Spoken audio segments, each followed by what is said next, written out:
बिहार में एक बहुत ही अच्छी वैकेंसी आई हुई है। यहाँ पर आप देखेंगे ये जो वैकेंसी है, यहाँ पर उसके पद का नाम देखने को मिलेगा। मल्टीटास्क स्टाफ सिलेक्शन की वैकेंसी होने वाली है, यानी एमटीएस की। डाटा एंट्री ऑपरेटर की वैकेंसी होने वाली है। लेखा सहायक की वैकेंसी होने वाली है। साक्षरता में जो विशेषज्ञ है, वित्तीय साक्षरता में विशेषज्ञ है, उसके पदों पर वैकेंसी होने वाली है। यहाँ पे इनकी सैलरी देखेंगे तो यहाँ पर जो एमटीएस की सैलरी है 12,000 रुपये रखी गई है, और जो डाटा एंट्री ऑपरेटर की सैलरी है 13,500 रुपये रखी गई है। लेखा सहायक की जो सैलरी है 16,000 रखी गई है, और वित्तीय साक्षरता में विशेषज्ञ है उनकी जो सैलरी है 21,000 रुपये रखी गई है। और इनके जो पद है, एक एक पद पर वैकेंसी होने वाली है। ठीक है, यहाँ पर आपको ध्यान रखना है कि ये जो पद है सभी का एक एक पद पर वैकेंसी होने वाली है। जो टोटल पद है यहाँ पर 4 पद आपको देखने को मिलेगा, यानी 4 पदों पर इसकी टोटल वैकेंसी होने वाली है। ठीक है, यहाँ पर आप ऊपर आएंगे तो यहाँ पर आपको देखने को मिलेगा ये जो नोटिस है समराले अरवल के द्वारा जारी किया गया है। तो दोस्तों यहाँ पर आपको घबराना नहीं है, अगर ये अरवल के द्वारा जारी किया गया है, लेकिन इस पर आप कहीं से किसी भी जिले से आते हैं तो आप इस पर अप्लाई कर सकते हैं। ऑल इंडिया कहीं से भी अगर आप आते हैं तो आप इस पर अप्लाई कर सकते हैं। ठीक है, आप नीचे आएंगे तो यहाँ पर आपको देखने को मिलेगा कि नियोजन हेतु विस्तृत जानकारी तथा आवेदन प्रारूप जिला वेबसाइट arwal.nic.in पर से प्राप्त किया जा सकता है।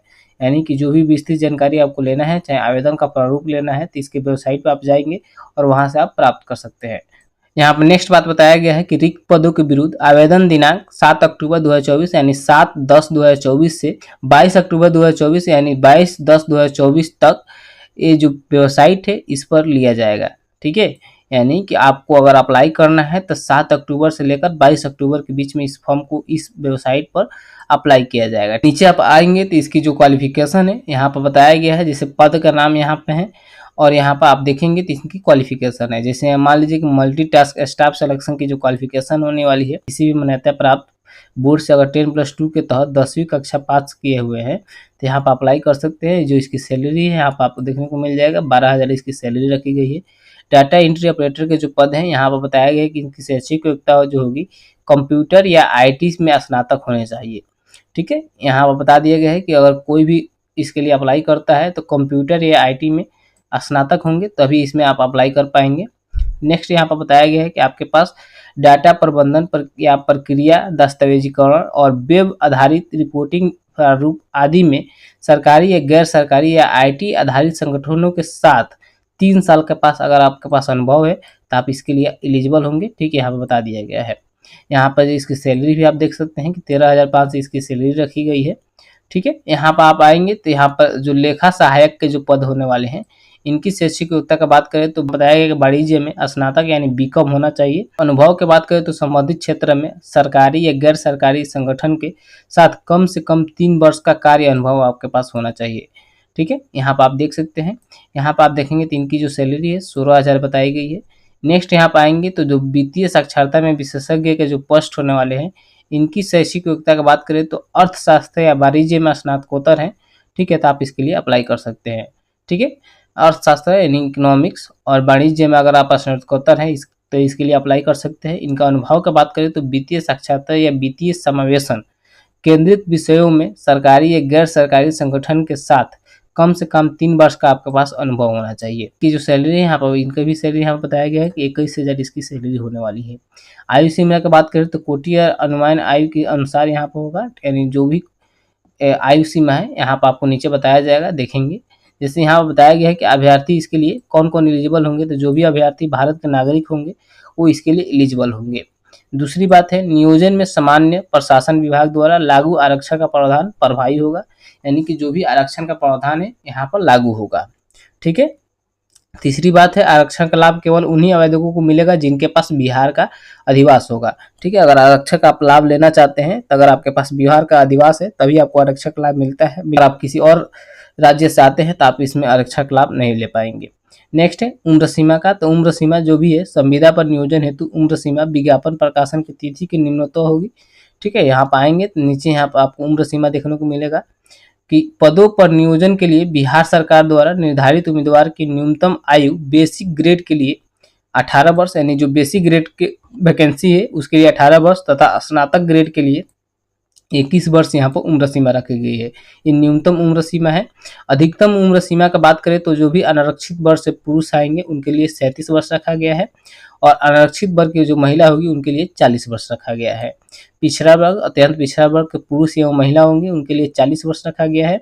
अगर अनुसूचित जाति, अनुसूचित जनजाति से पुरुष या महिला है उनके लिए जो अधिकतम उम्र सीमा है 42 वर्ष रखी गई है।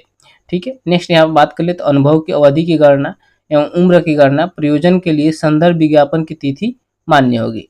यहाँ पर बताया गया है कि कर्मियों का नियमानुसार मूल मानदेय के अतिरिक्त ईपीएफ तथा इसी देय होगी, यानी कि जो भी कर्मी होंगे नियमानुसार जो मानदेय होता है उस पर उनको ईपीएफ भी कटेगा और इसी देय भी होगा। यहाँ पर बताया गया है कि जो नौकरी है संविदा के आधार पर होने वाली है।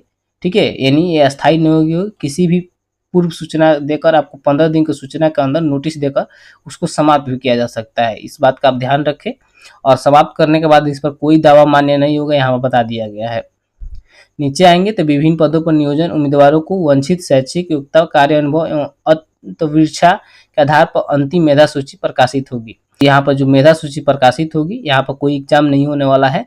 आपका जो शैक्षिक योग्यता है और कार्य अनुभव है और अंतर्विक्षा यानी कि जो आपका इंटरव्यू होगा उसी के अनुसार आपका मेधा सूची यहाँ पर प्रकाशित किया जाएगा। नेक्स्ट है प्रशासनिक पद हेतु यदि अभ्यर्थी कंप्यूटर का कार्य करने का ज्ञान रखता है तो उसे प्राथमिकता दी जाएगी, यानी कि जो भी पद है अगर उसमें आप कंप्यूटर का काम करने का ज्ञान रखते हैं तो आपको प्राथमिकता यहाँ पर मिलने वाली है। नेक्स्ट है कार्य अनुभव में, तो सरकारी विभाग, ठीक है, या संस्थान या कार्यालय में कार्य अनुभव रखने वाले अभ्यर्थियों को प्राथमिकता दी जाएगी। नेक्स्ट हम बात कर ले चयन प्रक्रिया की, यहाँ पर आप देखेंगे तो चयन प्रक्रिया निर्धारित योग्यता रखने वाले उम्मीदवारों में मेधा सूची के अनुसार साक्षात्कार हेतु आमंत्रित किया जाएगा।